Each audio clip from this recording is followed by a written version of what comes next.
people challenge while we were conducting in the initial stages. Then 50 plus cities conducted online and on ground surveys to understand the state of walking and cycling, uh, people's and commuters' pain points, and their suggestions to improve these areas.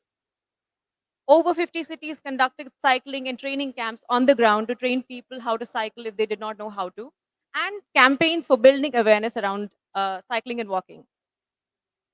Again, 50 over 50 cities closed their streets for cars and opened them up to people so that streets could be used as places, and people could make their streets lively and vibrant again. Multiple cities got feedback on their designs and plans from citizens. This is something that we all need to do as policymakers and plan makers, to get feedback from the people who use our places to see how they can be improved.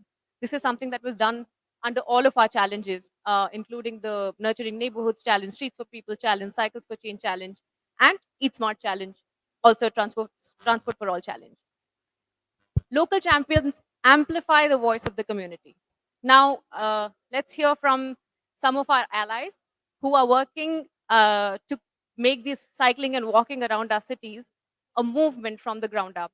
So, with that, I first welcome Dr. Bharavi Joshi, founder of Bikes India, to come and talk about how she built community engagement.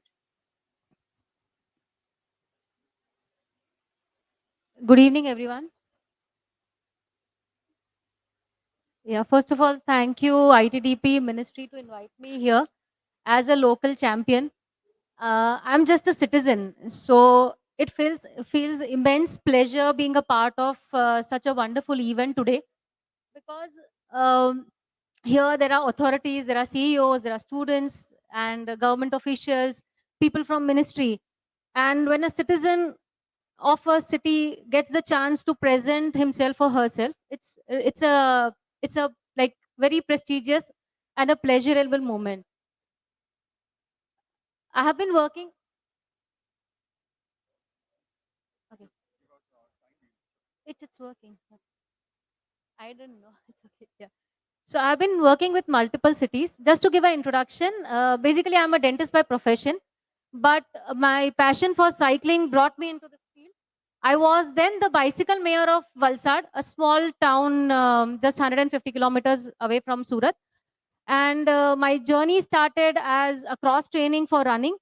And I became passionate about cycling.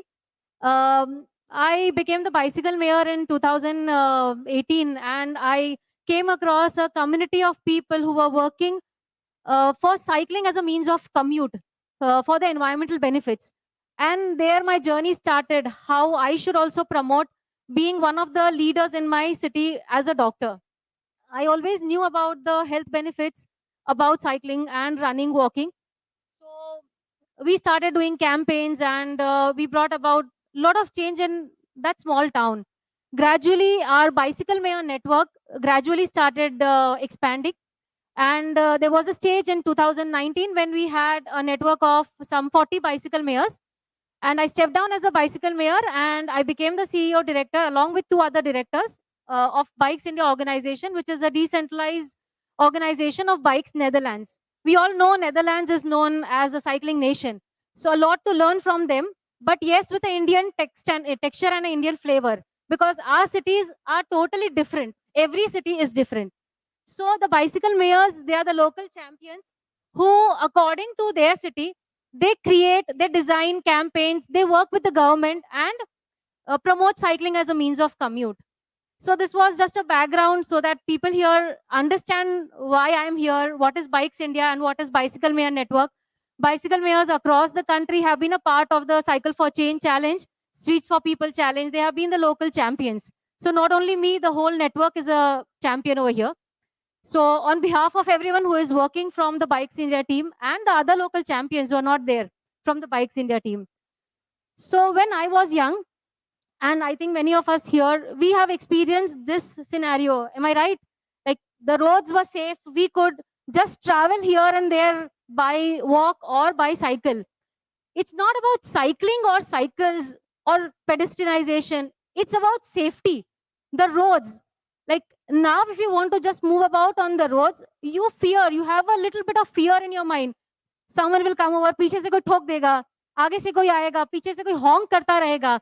And when you ask kids, it's the same scenario. Like, what do you observe when you are cycling or walking? They say कि aunty पीछे से इतने horn मारते हैं ना कि like we just get bugged up with them.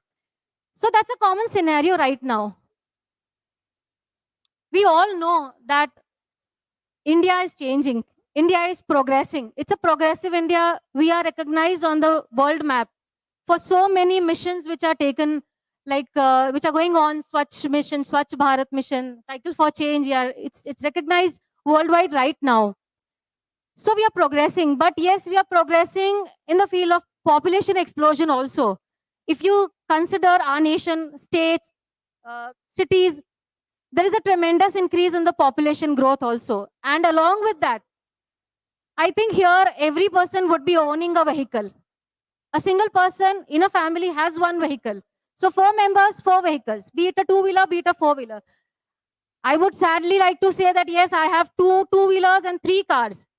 So I can't change that scenario. What I can change is my way of transportation. I cycle to work. If it's rain, if it's heat, if it's cold, I cycle to work. So that is what we need to change. So whenever I think of cycling as an individual, cycling, how can I improve a state of cycling in a city or in a place, a neighborhood, whatever you say? There are some C's which I always follow. I really made it very simple because cycling is no rocket science.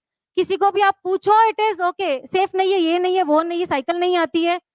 The roads are not safe. There is no infrastructure. So there's no rocket science in that. Yes, there are technical terms.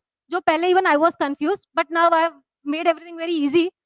So those are the C's which I always follow. And I would surely nudge people in the authority places or maybe wherever you are working to just follow these simple C's. So one is campaigns. Campaigns, they are a must because without any campaigns like building up infrastructure, just building up cycle tracks, having a PBS system won't work. You need to get the buy-in of citizens. There has to be campaigns of doing surveys, campaigns of asking them what you need, involving them. There has to be gamification, there has to be fun.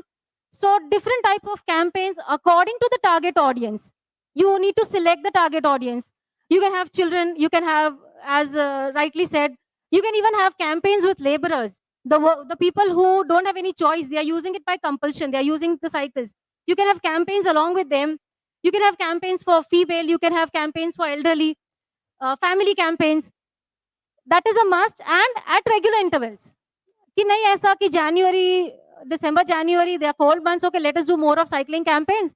फिर गर्मी आ जाती है तो let us stop them. Then monsoon आते, we can't do anything. No, campaigns can go over and just continue doing those campaigns. Working with cities, I have seen, working with Silvassa, working with Surat, working across the state, I have seen that 2020 जब India Cycles for Change launch हुआ था, and right now the number of people using cycle has increased. We really have mapped those data कि 10 थे यहाँ पे वो neighborhood में आज 20 है, then there were 30, then there were 40. So yes, with continuous engagement, it does increase. As I shared, the campaigns play a really important role. The other thing is cycle training. Cycle training is not just किसी को cycle सिखा दिया. It's about teaching them the theory and the practical. Yeah, kids require a different type of training. They require how to learn cycle. They require how to use the roads, the road etiquettes.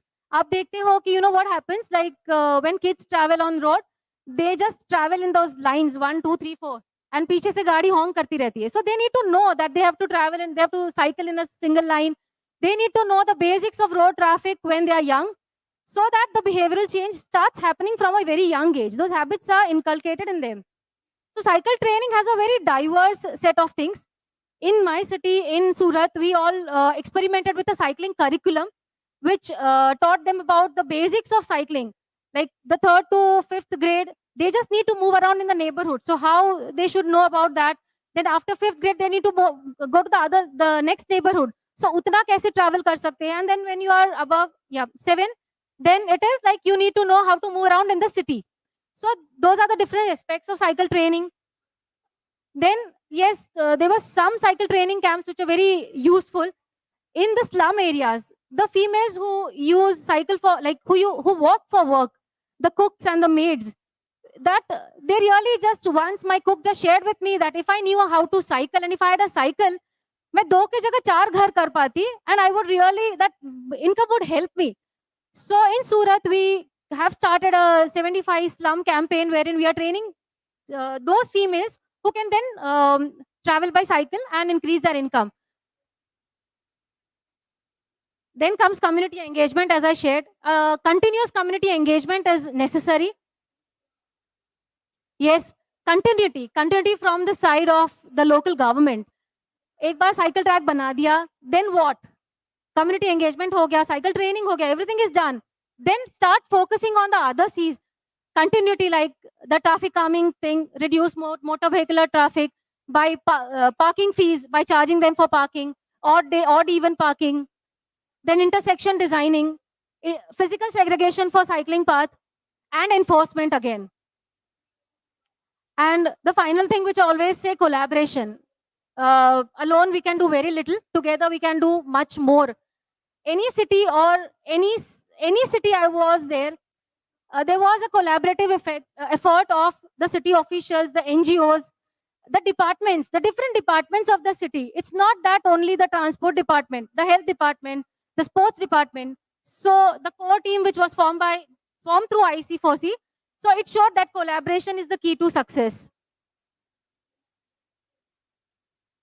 Yeah, so we all know about cycling, its benefits and everything. So do you feel that we really have a change in attitude in favor of active mobility policies in the country? Yes, the journey has started, but you authorities, like the city officials, you really need to take this forward. We are always there to support you. Thank you.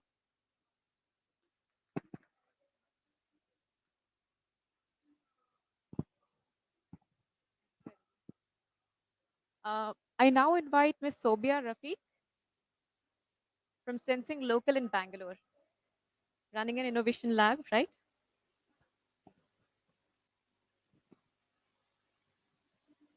Good evening, everyone. So, all of y'all have heard about Bangalore quite a bit, about the Suma Accord. So, we are a think tank that works to support two communities. We took it up as an experiment where we are a team of architects, urban planners, and urban designers, communication experts, transport engineers, took it on to see if we can get communities to own these neighborhood projects, as well as how we can actually move towards this becoming sustainable at a neighborhood scale. So through the Suma program, we actually looked at three unique types of projects. We looked at walkability, cycling, and first and last mile connectivity to public transport.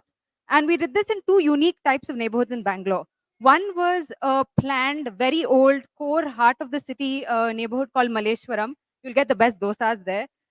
The other one was Dodanakundi, which is highly privatized, dotted with a lot of gated communities, IT campuses, which was largely unplanned. So we took these two as examples and sort of also tried to experiment as to what can we prioritize in each of these types of neighborhoods. We have websites for both of these. The projects are ongoing in implementation. In Malleshwaram, what we did is, as I mentioned, we actually looked at involving citizens right from the idea stage. So even the vision for walkable Malleshwaram came from citizens through a survey, and we involved them in a 4-month-long project making process. They were involved in the audits, in the data that was collected. They were also involved in actually working with us through every aspect of engagement. Even if it's a citizen survey, focus group discussions, we had citizens who also anchored it with us. In this neighborhood, what was interesting is we were able to look at the 30-kilometer of road network that existed and came down to saying that 12 kilometers needs to be prioritized for walking. We need not look at 30. We just need to look at 12. Even within that 12, we were able to come through a process of saying 3 kilometers is all that we needed to start with in order to get the neighborhood going. So getting multiple sort of aspects down to a simple network which is more doable and usable.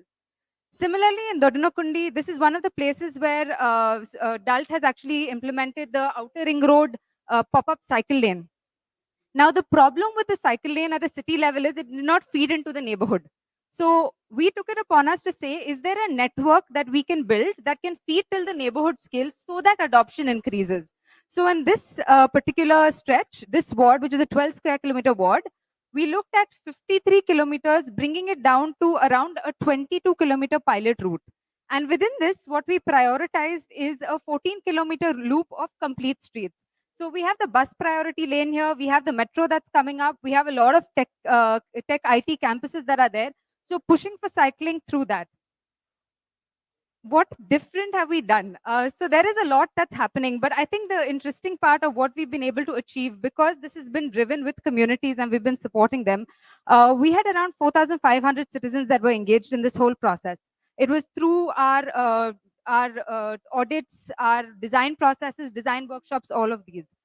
We mapped 250 plus issues. So the map that you're seeing out here is actually a GIS based map that's on the website, where all these issues were geo tagged, and citizens then moved ahead with these issues, followed up with their MLAs, with their own executive engineers that existed at the BBMP level, which is the municipality level, to get this done. Simple things: getting a street light fixed, a non-working street light fixed, getting the footpath that is there, getting that done or prioritized. We were around 25 plus professionals. A lot of the professionals that got involved were also voluntarily. We did around 4 weekend workshops with where local architects from the neighborhood got involved in actually designing this whole plan. Uh, we were funded as an organization privately, and that 40 lakh of fund that came to us actually enabled channeling 60 crore of public funding. This is not new funding that was allocated, but this is the regular funding. But what it allowed for was, because there was a plan, we were able to channel it into this project, right? We have 12 partners engaged right now, and this is going on increasing as we are moving into implementation. So clearly, collaboration, I would say, is definitely it, and that's how we need to move forward. Um, we've converted this process into some sort of a toolkit that we are using in terms of getting more neighborhoods to take this forward. We've also built certain local databases that are required by, say, other neighborhoods in Bangalore to take it forward, but this is obviously scalable to neighborhoods all across Indian cities. I'd like to leave us with this short summarization of even our experience. So we've been working at the ground scale and very close to communities, but we also believe that there are some key aspects that can happen to enable this to scale up widely. I'll start with the local database. When we work at the ground scale, basic information like footpath widths, road widths, what is the typology of the road, key destinations that are there, bus stop locations. These are basic data sets that are not made publicly available or that are not available to neighborhoods. If these were made available, it goes a long way in getting more local actors to start planning. Civic engagement and partnerships. So here I would look at 3 different agencies. We were local organizations that were involved, resident and community groups, resident associations and other community groups, and obviously government agencies. So we keep talking about at the city level saying that agencies don't align. In Bangalore, we have a separate agency for roads, separate agency for water, sewage, electricity. But at this ward level, the beauty is that they all align because they have to work together. And it happens through the corporator, through the MLA. So they have been our champions in actually getting all these guys on board, whether it's the traffic police, whether it is the BBMP, all of them have been able to engage at that level, including for our data collection, including for the perspective of having almost weekly discussions with all these officials, which happen at the MLA office. The third one is technical support. I can't stress this enough, but I always wish there were more formal funded avenues for people like us, which are young professionals, to also engage at the neighborhood scale. I think it's so important because if we are allowed to engage in young professionals that we see in Bangalore, and I'm sure they exist in every city that is there, they are able to also intervene, be much closer to the community, work much closer with them as opposed to city level officials. The final thing, I think funding and conflict, and I'll come to funding, basically private funding, always CSR funds and all these other funds of philanthropists say, how do we start intervening? I think the sweet spot is, can you intervene in making these projects happen, in the conceptualization of these projects, in improving public participation, which usually there is no money in the government funding available. However, government funding can go for the infrastructure elements. So can we actually see a partnership between public funds and private funded philanthropies that can come forward to support certain aspects of a project? Finally, is conflict resolution mechanism. I'll give you the example. Both these neighborhoods, it was amazing because the in Dodinakundi, the MLA that was there, the local MLA, he appointed a zonal officer as a nodal officer to actually see these projects through. That helped all the other officers align conflicts to be resolved much faster. Similarly, in Malleshwaram, this was also headed by the local MLA and the corporators. So that as a mechanism for more communities to engage makes it very easy. Finally, I know there's a lot of that discussion. We have all the public campaigns that are coming in. I think at the city scale, it's great to have city level visions. If the city of Bangalore told us there are 15 neighborhoods that we want to make walkable, I can guarantee you there'll be 15 architecture and urban design firms to go support that. So I think city level visions go a long way in getting even the market open to start supporting these initiatives. Thank you.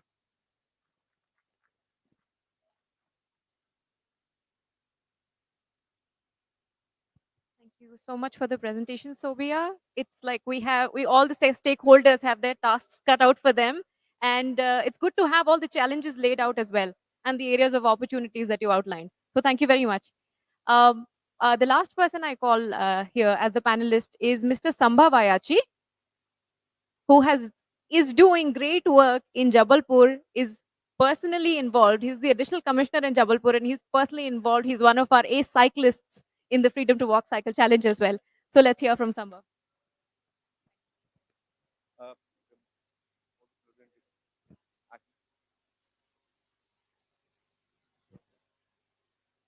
for the next slide, this for the next slide. Okay. So hello everyone, myself Sambhav, Additional Commissioner from Jabalpur. So first of all, I would like to thank ITDP team and WRI both for like identifying me as a local champion, even though in an administrative capacity, but still working for the city for benefit of like all these things, like all the 5 different challenges was an amazing experience for us. And Jabalpur's core value has been citizen happiness and like making infrastructure which is accessible for all. So we have been directly involved in all the 5 different challenges which are launched by Mahua, and one of the first challenges was cycle for change challenge. So as I've already reiterated that our core value is citizen happiness, and also we have been working directly to incorporate the needs of special sections, especially vulnerable sections, particularly women, children, and Divyangs. So basically, under this Cycle for Change challenge, what we have done is our great learning through this particular challenge was adopting test, learn, and scale approach. And this particular approach we have been adopting for the first time. I mean to say, prior to this particular challenge, we haven't we didn't used to incorporate citizens' opinion while selecting the pilot locations, or where do we have to select make a cycle track, dedicated cycle track, or a segregated cycle track. So prior to this particular challenge, we have taken a citizen perception survey, and through this particular survey, we have identified deal breakers and pain points. And through these deal breakers and pain points, what we have done was we had a dedicated 3 kilometer stretch in Jabalpur. So we have using traffic cones and some other traffic calming interventions. We have actually tried some temporary interventions first, and then using some local stakeholders and the people who used to use this particular route daily, or daily commuters, we have actually recorded their opinions, and then we have, using their opinion, then we have actually incorporated our learnings into and converted this temporary into permanent interventions. So as you can see in this particular slide, we have actually tried and tested and recorded opinions of various age groups. And in fact, we particularly believe in listening to the opinions of all the different sections of the society. So also, like in the bottom picture, you can actually see that for the first time we have actually incorporated our learning of like how to make a bus stop with the cycle track. prior to this particular challenge, we didn't had the capacity to design such kind of things. So again, I would reiterate that ITDP team has been really helpful for providing us all the technical support. So, these are the photographs of the cycle track, dedicated cycle track, which we have actually developed at Jabalpur. Some during intervention photographs, some after intervention photographs, some traffic calming elements like bicycle boxes and some zebra crossings. Some our focus group discussions with the all the sections. We have actually involved citizens at all the different levels of implementing this particular pilot project, and we are actually now proud to say that we have actually completed this particular dedicated stretch for cycling.